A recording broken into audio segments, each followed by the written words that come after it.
Watch Psaki's shocking response when cornered over Justice Sotomayor's COVID misinformation. On Friday, the Supreme Court heard oral arguments over President Joe Biden's vaccine mandates for employers with more than 100 employees. During the arguments, Justice Sonia Sotomayor falsely claimed the Omicron variant is more lethal than the Delta variant. We know Omicron is highly transmissible but far less dangerous than Delta. The justice also claimed there are 100,000 children in serious condition, with many on ventilators, which is a flat-out lie. Country today than we had a year ago in January.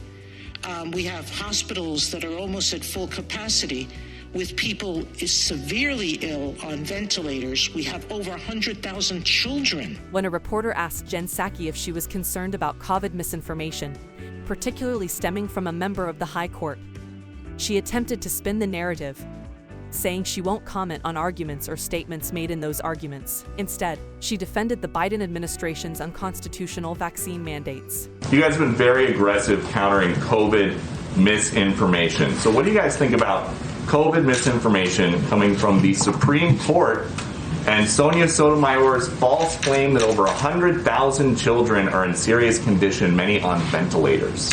Well, I'm not going to speak to Supreme Court arguments or statements made in those arguments, but I will tell you that what is at stake here is our effort to protect health workers and, most importantly, protect patients. Another reporter pressed her on the same question, and Psaki dodged the question, like always.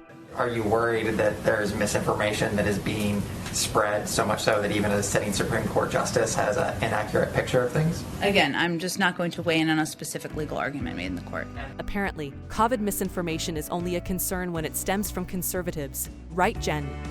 Dr. Fauci proved one thing at the latest Senate hearing, and it is not good for him. The rowdy debate between Dr. Fauci and Senator Rand Paul has basically been the only reason worth watching a Senate Health Committee meeting for the past 2 years. Rand has repeatedly grilled the head of NIH for his involvement in funding gain-of-function research, which Fauci continues to lie about under oath, and his clear attempts to mislead the public on the seriousness of COVID-19, the effectiveness of certain treatments, and the so-called necessity of shutdowns for schools and businesses. The hearing on January 11th wasn't any different. Rand Paul came out swinging, and he didn't disappoint. Senator Paul asked about the emails that Dr. Fauci and Dr. Francis Collins sent detailing their joint attempt to discredit scientists who disagreed with them on COVID-19. That made Fauci very unhappy. Instead of answering the question, Fauci went into a long rant blaming Senator Paul for the actions of a man thousands of miles away from him, who was captured immediately and had no means of reaching him, who apparently had a kill list that included the name of Dr. Fauci among many others of no relevance to Dr. Rand Paul.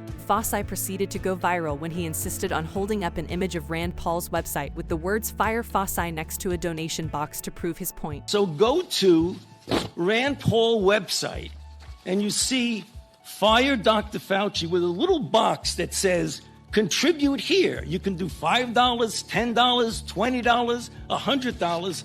So you are making a catastrophic epidemic for your political gain.